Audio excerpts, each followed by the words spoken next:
നമസ്കാരം. റാഫ്റ്റോ ക്രിക്കറ്റിലേക്ക് അവർക്കും സ്വാഗതം. Back to back ICC trophies. Rohit ശർമ്മയും സംഘവും ചരിത്രത്തിലേക്ക് നടന്നു കയറിയിരിക്കുന്നു. ICC T20 വേൾഡ് കപ്പിൽ മുത്തമിട്ടതിന് പിന്നാലെ ഇതാ മറ്റൊരു ICC ഇവൻ്റ് കൂടി നമ്മൾ ജേതാക്കളാവുകയാണ്. തീർച്ചയായിട്ടും കൈയടിക്കണം ഇന്ത്യൻ ടീമിൻ്റെ തലപ്പത്തിരിക്കുന്നവർക്ക്. കൃത്യമായ പ്ലാനിങ്ങോടെ നടപ്പാക്കിയെടുത്ത ഒരു വിജയമാണിത്. അത് ടൂർണമെൻറ്റ് തുടങ്ങും മുമ്പേ ഈ പിച്ചിനും ഗ്രൗണ്ടിനും അനുസരിച്ചുള്ള ടീം സെലക്ഷനിലൂടെ സാധ്യമാക്കിയതാണ്. കൃത്യമായ പ്ലാൻ അവിടെ മുതൽ ഉണ്ടായിരുന്നു. അത് ഇംപ്ലിമെൻ്റ് ചെയ്തു. അതിൻ്റെ റിസൾട്ട് കൊയ്തെടുക്കുകയും ചെയ്തു. വരുൺ ചക്രവർത്തിയെ ആദ്യം പ്രിലിമിനറി സ്ക്വാഡിൽ ഇല്ലാതെ അങ്ങനെയുള്ള വരുൺ ചക്രവർത്തിയെ ഫൈനൽ സ്ക്വാഡിലേക്ക് ഉൾപ്പെടുത്തുന്നു. അവിടെ കാര്യം വളരെ വ്യക്തമായിരുന്നു. പിന്നെ ഇവിടെ നടന്ന ഓരോ മത്സരങ്ങളിലും കൃത്യമായിട്ട് പിച്ചും കാര്യങ്ങളും കണ്ടറിഞ്ഞ് തന്നെ പ്ലാൻ ഒരുക്കി അതിൻ്റെയൊക്കെ റിസൾട്ട് കൊയ്തെടുത്തു. ഒടുവിൽ ഫൈനൽ മത്സരം വരുമ്പോൾ ഉറപ്പായിരുന്നു കിവീസ് നല്ല രൂപത്തിൽ പോരടിക്കുമെന്ന്. അവർ ഹാർട്ട് ഔട്ട് ആയിട്ടുള്ളൊരു ഫൈറ്റ് തന്നെ നടത്തിയിട്ടുണ്ട്, സംശയമില്ല. അവരുള്ള വിഭവങ്ങൾ വെച്ച് പൊരുതാവുന്നതിൻ്റെ പരമാവധിയാണ് അവർ ചെയ്തത്.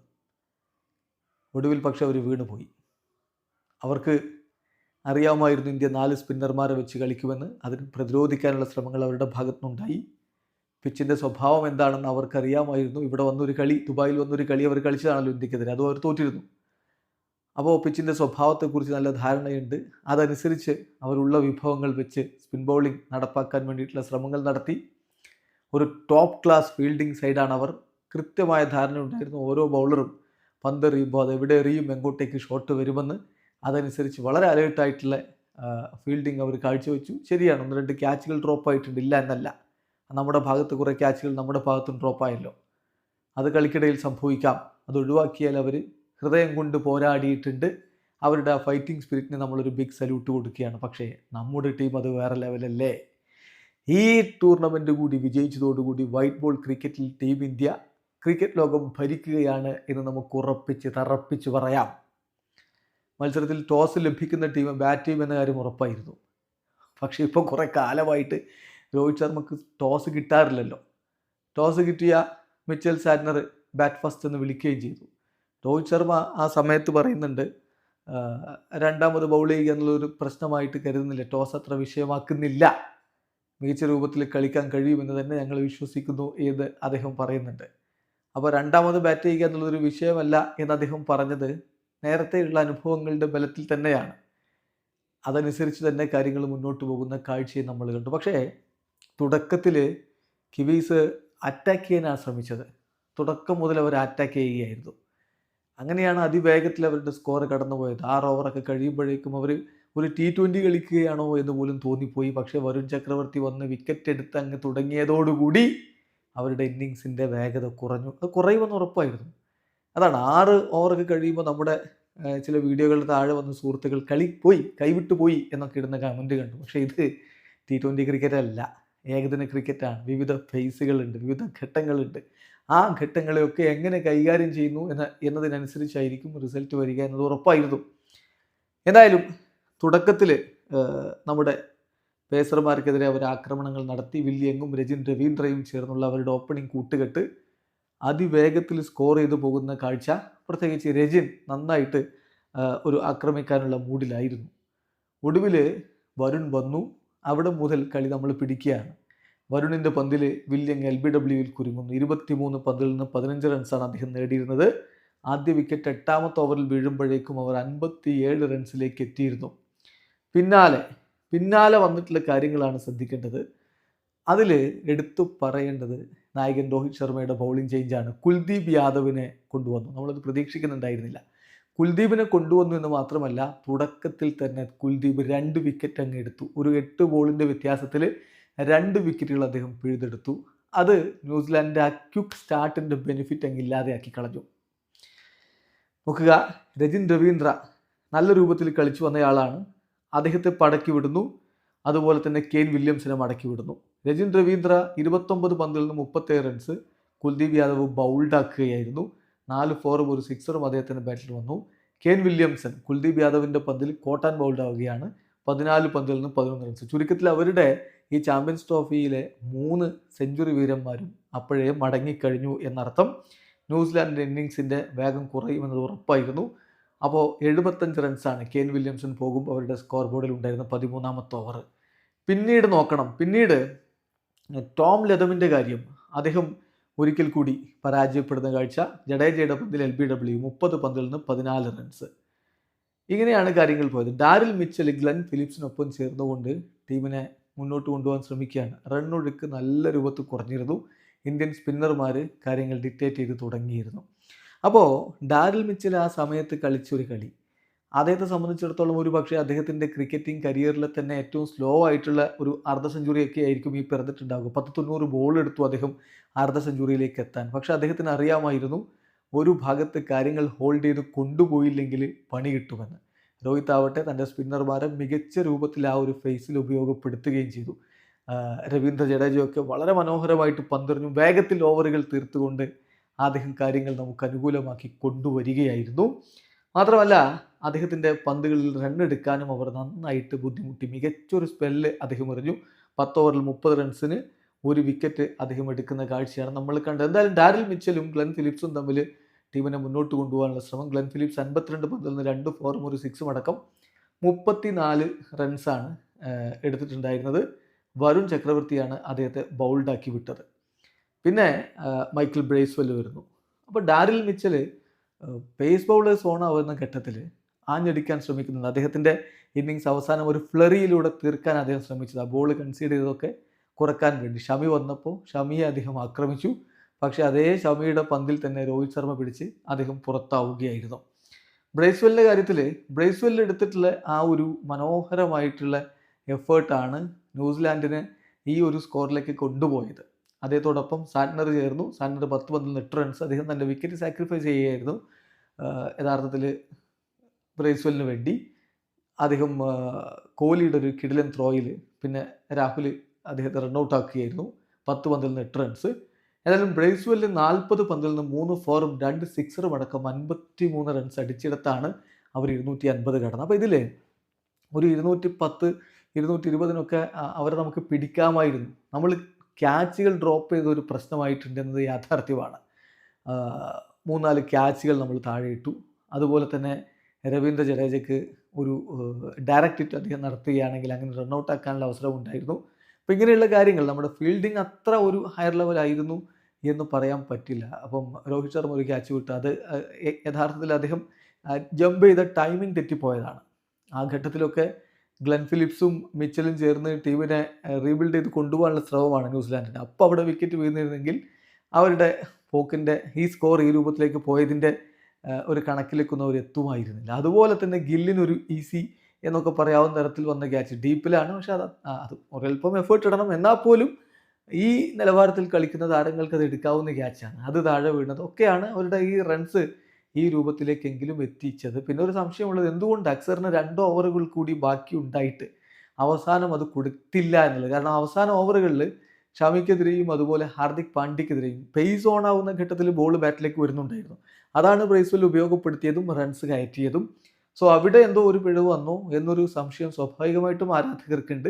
അക്സറിന് 2 ഓവർ കൂടിയൊക്കെ എറിയാമായിരുന്നു. യഥാർത്ഥത്തിൽ അത് കൊടുത്തില്ല എന്നുള്ളതാണ്. അത് ഒഴിച്ചു നിർത്തിയാൽ ഫീൽഡിൽ മികച്ച രൂപത്തിൽ നമ്മൾ കാര്യങ്ങൾ ചെയ്തിട്ടുണ്ട് എന്ന് പറയുന്നത്, ക്യാപ്റ്റൻ ചെയ്തിട്ടുണ്ട് എന്ന് പറയേണ്ടി വരും. മുഹമ്മദ് ഷമി എക്സ്പെൻസീവ് ആയിരുന്നു. 9 ഓവറിൽ 74 റൺസിന് അദ്ദേഹം ഒരു വിക്കറ്റ് എടുത്തപ്പോൾ ഹാർദിക് പാണ്ഡ്യ 3 ഓവറിൽ 30 റൺസ് കൊടുത്തു. അദ്ദേഹവും എക്സ്പെൻസീവ് ആയിരുന്നു. അപ്പാർട്ട് ഫ്രം ദാറ്റ് നമ്മുടെ സ്പിന്നേഴ്സ് ഒക്കെ മികച്ച പ്രകടനമാണ് നടത്തിയത്. വരുൺ ചക്രവർത്തി 10 ഓവറിൽ 45 റൺസിന് 2 വിക്കറ്റ്. എന്തൊരു സ്റ്റോറിയാണ് വരുൺ ചക്രവർത്തിയുടേത്. അദ്ദേഹത്തിൻ്റെ ഇൻ്റർനാഷണൽ കരിയർ റിവൈവ് ചെയ്തെടുത്ത് ഈ പ്രായത്തിൽ അദ്ദേഹം മികച്ച പ്രകടനം നടത്തുകയാണ്. ഇപ്പോൾ ഈ ഒരു ലേറ്റ് അഡീഷനാണ് അദ്ദേഹം സ്ക്വാഡിലേക്ക്. എന്നിട്ട് ഈ ടൂർണമെൻറ്റ് ടീം ഇന്ത്യ വിജയിക്കുന്നതിൽ സുപ്രധാനമായിട്ടുള്ള റോൾ അദ്ദേഹം വഹിച്ചിട്ടുണ്ട്. എന്തായാലും 10 ഓവറിൽ 45 റൺസിന് 2 വിക്കറ്റ് അദ്ദേഹം വീഴ്ത്തി. കുൽദീപ് യാദവ് ഈ ടൂർണമെൻറ്റിൽ അത്ര ഫോമിലല്ല എന്നുള്ള വിമർശനങ്ങൾ വന്നുകൊണ്ടിരുന്ന താരമാണ്. പക്ഷെ ഫൈനലിൽ അദ്ദേഹം എടുത്ത 2 വിക്കറ്റുകൾ തുടക്കത്തിൽ അദ്ദേഹത്തിൻ്റെ സ്പെല്ലിൻ്റെ തുടക്കത്തിൽ അദ്ദേഹം എടുത്ത വിക്കറ്റുകളാണ് കളി ഇന്ത്യക്ക് അനുകൂലമാക്കി കൊണ്ടുവരുന്നത്. 10 ഓവറിൽ 40 റൺസിന് 2 വിക്കറ്റ് അദ്ദേഹം വീഴ്ത്തിയപ്പോൾ അക്സർ 8 ഓവറിൽ 29 റൺസേ കൊടുത്തുള്ളൂ. 3.62 എക്കണോമിയിലാണ് അദ്ദേഹത്തിന് 8 ഓവർ വന്നത്. ജഡേജ 10 ഓവറിൽ 30 റൺസിന് 1 വിക്കറ്റ്. 3 എക്കണോമിയിലാണ് അദ്ദേഹത്തിൻ്റെ 10 ഓവറുകൾ അദ്ദേഹം ബൗൾ ചെയ്തത് എന്ന കാര്യം കൂടി നോക്കുക. സോ സൂപ്പർ ബൗളിംഗ് എഫേർട്ട് നമ്മുടെ സ്പിന്നേഴ്സിൻ്റെ ഭാഗത്ത് നിന്ന് വന്നിട്ടുണ്ട്. അപ്പോൾ 252 എന്നുള്ള വിജയലക്ഷ്യം ഇന്ത്യ മറികടക്കണമെങ്കിൽ 2 കാര്യങ്ങൾ ആവശ്യമായിരുന്നു. ഒന്ന്, തീർച്ചയായിട്ടും നല്ലൊരു തുടക്കം കിട്ടുക. 2, ഒരാൾ ഇന്നിങ്സ് ഹോൾഡ് ചെയ്തുകൊണ്ട് അവസാനം വരെ ഡീപ്പായിട്ട് ബാറ്റ് ചെയ്ത് പോവേണ്ടതുണ്ട് എന്നുള്ളത്. അതിൽ ഒരു കാര്യം നമുക്ക് കിട്ടി, കിടിലൻ തുടക്കമാണ് കിട്ടിയത്. കാരണം രോഹിത് ശർമ്മ തൻ്റെ മൂഡിലേക്ക് എത്തിക്കഴിഞ്ഞാൽ പിന്നെ അദ്ദേഹം അവിടെ നിന്നാൽ പിന്നെ പിച്ച് എന്തോ ആവട്ടെ, ബോൾ എന്തോ ആവട്ടെ, അതൊന്നും പ്രശ്നമല്ല. അദ്ദേഹം എടുത്തിട്ട് അങ്ങ് ബൗണ്ടറിയുടെ പുറത്തേക്ക് അടിച്ചു വിടും. അത് ഇവിടെ നമ്മൾ കണ്ടു. 3 സിക്സറുകളും 7 4ഉം അടക്കമായിരുന്നല്ലോ അദ്ദേഹത്തിൻ്റെ ഇന്നിങ്സ്. തുടക്കത്തിലെ നമ്മൾ ആക്രമിച്ച് കളിച്ചതോടുകൂടി ന്യൂസിലാൻഡ് കാര്യങ്ങൾ അത്ര പന്തിയല്ല എന്ന് വ്യക്തമാവുകയായിരുന്നു. പ്രത്യേകിച്ച് മാറ്റ് ഹെൻറി ഇല്ലാത്തതിൻ്റെ കേട് അവരെന്താണെന്ന് കൃത്യമായിട്ട് തിരിച്ചറിഞ്ഞു. നഥാൻ സ്മിത്തിനെ എടുത്തിട്ട് അലക്കി, പകരം വന്ന നഥാൻ സ്മിത്തിനെ രോഹിത് ശർമ്മ എടുത്തിട്ട് അലക്കുകയായിരുന്നു. അപ്പോൾ അതിവേഗത്തിൽ രോഹിത് ശർമ്മ ആക്രമിച്ച് കളിച്ചതോടുകൂടി ഫസ്റ്റ് പവർ പ്ലേയിൽ നമുക്ക് നല്ല രൂപത്തിൽ സ്കോർ കയറ്റാനും പറ്റി. നോക്കുക, 50 റൺസിലേക്ക് രോഹിത് എത്തുമ്പോൾ ടീം സ്കോർ 65 റൺസ് മാത്രമാണ്. തുടക്കത്തിൽ പതിയെ രോഹിതിന് കൂട്ടായിട്ട് നിൽക്കുകയാണ് ഗില്ല് ചെയ്തത്. പിന്നെ ഗില്ലും തൻ്റെതായിട്ടുള്ള രൂപത്തിലുള്ള ഷോട്ടുകളിലൂടെയൊക്കെ പോയപ്പോൾ ടീം ഇന്ത്യ 100 റൺസിൻ്റെ ഓപ്പണിംഗ് കൂട്ടിയിട്ടുണ്ടാക്കി. കളി ഇതാ പുഷ്പം പോലെ കയ്യിൽ എന്ന് നമ്മൾ തോന്നിച്ച ഘട്ടത്തിൽ ന്യൂസിലാൻഡിന് ഒരു മിറക്കിൾ സംഭവിക്കണമായിരുന്നു. ആ മിറക്കിളാണ് ഗ്ലെൻ ഫിലിപ്സിൻ്റെ ആ ക്യാച്ച്. ഇതിപ്പോൾ ഇയാൾ എന്തൊരു മനുഷ്യനാണെന്ന് പറയേണ്ടി വരും. കാരണം ആ രൂപത്തിലാണെന്നേ അദ്ദേഹം ക്യാച്ചുകൾ എടുക്കുന്നത്. ഇപ്പോൾ ഈ ടൂർണമെൻറ്റിൽ തന്നെ കിടിലോൽ 3 ക്യാച്ചുകൾ. റിസ്വാനെ പുറത്താക്കാൻ വേണ്ടി പാകിസ്ഥാനെതിരെയുള്ള കളിയിൽ അദ്ദേഹം എടുത്ത ക്യാച്ച്. ഇന്ത്യക്കെതിരെ ഗ്രൂപ്പ് സ്റ്റേജ് മത്സരത്തിൽ നമ്മുടെ കിങ് കോഹ്ലിയുടെ ഷോട്ട് അദ്ദേഹം ക്യാച്ചാക്കി മാറ്റിയത് എങ്ങനെയാണ്, കോഹ്ലി പോലും ഞെട്ടിപ്പോകുന്ന കാഴ്ച നമ്മൾ കണ്ടു. ഇവിടെ ഇപ്പോൾ അതിനേക്കാൾ മികച്ചൊരു ക്യാച്ചാണ് എന്തായാലും എയറിൽ നിന്ന് ആ ബോൾ പ്ലക്ക് ചെയ്തെടുക്കുകയായിരുന്നു അദ്ദേഹം ചെയ്തത്. അങ്ങനെ പറന്ന് പിടിച്ച ക്യാച്ച് അതൊരു ബേർഡാണോ അതോ ഹ്യൂമൻ ആണോ എന്ന് സംശയം തോന്നുന്ന തരത്തിലാണ് അവിടെ സംഭവിച്ചത്. എന്തായാലും ഗ്ലെൻ ഫിലിപ്സ് ആ ക്യാച്ച് എടുത്തപ്പോൾ ഇന്ത്യയുടെ ആദ്യ വിക്കറ്റ് വീഴുകയായിരുന്നു. 105 റൺസാണ് അപ്പോൾ ഇന്ത്യയുടെ സ്കോർ ബോർഡിൽ ഉണ്ടായിരുന്നത്. ഗില്ല് 50 പന്തിൽ നിന്ന് ഒരു 4 സഹായത്തോടെ 31 റൺസാണ് അദ്ദേഹം എടുത്തത്. പക്ഷേ തൊട്ടു പിന്നാലെ കോഹ്ലി മടങ്ങിയത് നമുക്ക് ആശങ്കയുണ്ടാക്കി. 2 പന്തിൽ നേരിട്ട കോഹ്ലിയെ ബ്രേസ്വെൽ LBWയിൽ കുരുക്കിയായിരുന്നു. പിന്നെ വേണ്ടിയിരുന്നത് ടീമിൻ്റെ ഇന്നിങ്സ് മുന്നോട്ട് കൊണ്ടുപോകാൻ ഒരാൾ കണ്ടറിഞ്ഞ് ക്രീസിൽ നിന്ന് കളിക്കണം. ശുഭൻ ഗില്ലും പോയി, തൊട്ടു പിന്നാലെ കോഹ്ലിയും പോയപ്പോൾ നമ്മുടെ 2 വിക്കറ്റുകൾ 106-ന് 2. നോക്കുക, 105-ന് വിക്കറ്റ് ഒന്നുമില്ല, നോ വിക്കറ്റ് എന്നുള്ളിടത്ത് നിന്നാണ് 106-ന് 2 എന്ന രൂപത്തിലേക്ക് വീഴുന്നത്. അപ്പം ശ്രേയസ് അയ്യർ തൻ്റെ ഡ്യൂട്ടി മനസ്സിലാക്കി മികച്ച രൂപത്തിൽ ക്രീസിൽ നിൽക്കാൻ തന്നെ തീരുമാനിച്ചു ഉറച്ചു വന്നതാ.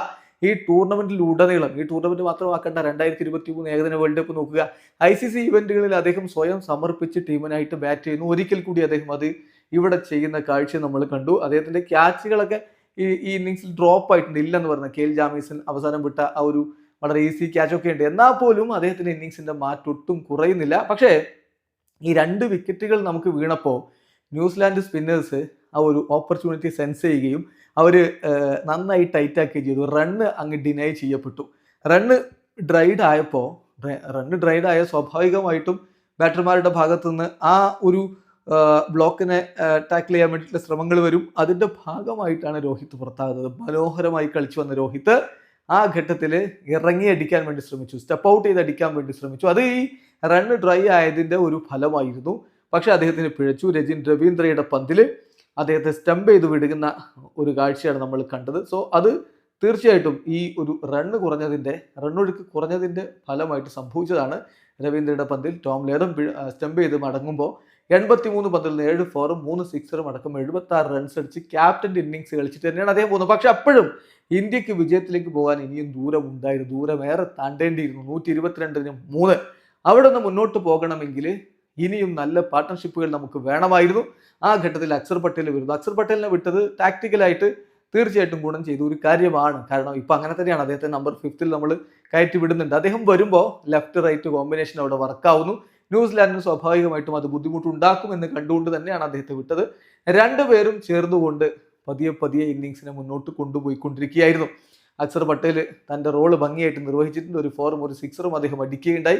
മനോഹരമായിട്ട് അദ്ദേഹം സ്ട്രൈക്കർ റൊട്ടേറ്റ് ചെയ്ത് കളിക്കുകയും ചെയ്തു. അങ്ങനെ ശ്രേയസ് അയ്യർക്കൊപ്പം ചേർന്നുകൊണ്ട് അക്സർ പട്ടേൽ ഇന്നിങ്സ് മുന്നോട്ട് കൊണ്ടുപോകവെയാണ് ശ്രേയസ് അയ്യർ പുറത്താകുന്നത്. ടീം സ്കോർ 183-ൽ നിൽക്കവേ ശ്രേയസ് അയ്യർ സാന്നറുടെ പന്തിൽ രവീന്ദ്ര പിടിച്ച് പുറത്താവുകയാണ്. അദ്ദേഹം ആ ഒരു ഡ്രിങ്ക്സ് ബ്രേക്കിന് ശേഷം ഉള്ള ഒരു ഓവറിലാണ് അദ്ദേഹത്തിൻ്റെ ആ ഒരു പുറത്തുപോക്ക്. അങ്ങനെ ശ്രേയസ് അയ്യർ വീഴുമ്പോൾ സ്കോർ ബോർഡിൽ 183. ഇനിയും മുന്നോട്ട് പോകാൻ ഒരുപാട് ദൂരമുണ്ട്. രാഹുൽ അക്സർ പട്ടേലിന് കൂട്ടിലെത്തുന്നു. രാഹുൽ എന്താണോ ശ്രേയസ് ചെയ്തിരുന്നത് ആ ജോലി തന്നെ, ആ ഷിപ്പ് സ്റ്റഡി ആയിട്ട് കൊണ്ടുപോവുക, അത് തന്നെയായിരുന്നു രാഹുൽ ചെയ്യേണ്ടിയിരുന്നത്. അദ്ദേഹം അത് ചെയ്യുകയും ചെയ്തു. അപ്പോൾ അതിനിടക്കാണ് അക്സർ പട്ടേൽ ഒരു അടിക്കാനുള്ള ശ്രമം നടത്തി. ബ്രൈസ്വെലിന്റെ പന്തിൽ ഒരൂർക്ക് പിടിച്ചു പുറത്താണ്. 40 പന്തിൽ നിന്ന് 29 റൺസ്. ഹാർദിക് പാണ്ഡ്യ രാഹുലിന് കൂട്ടായിട്ടെത്തുന്നു. മത്സരം അപ്പോൾ നമ്മുടെ കയ്യിൽ തന്നെയാണ്. ചെറിയ ചില ബോളുകളുടെ വ്യത്യാസമൊക്കെ ഉള്ളൂ. പക്ഷെ പാണ്ഡ്യയെ പോലെയുള്ള ബിഗ് ഹിറ്റർ വരുമ്പോൾ അതിന് വലിയ പ്രശ്നമൊന്നും ഉണ്ടാവില്ല എന്ന കാര്യം നമുക്ക് ഉറപ്പുണ്ടായിരുന്നു.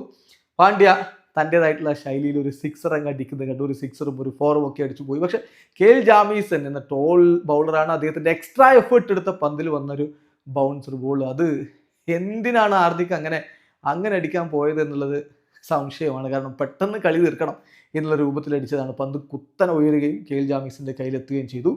പിന്നെ രവീന്ദ്ര ജഡേജ ക്രീസിലേക്ക് എത്തുന്നു. അദ്ദേഹം മനോഹരമായിട്ട് തന്നെ കളി ഫിനിഷ് ചെയ്യുന്നു. അപ്പം എടുത്തു പറയേണ്ടത് രാഹുൽ അവസാന ഘട്ടങ്ങളിൽ കളി കൈവിട്ടു പോയില്ല എന്ന് ഉറപ്പാക്കി. ഒരു ഫോറും ഒരു സിക്സറും അടക്കം 33 പന്തിൽ നിന്ന് 34 റൺസിന്റെ മനോഹരമായിട്ടുള്ള ഇന്നിങ്സ് കളിച്ചു.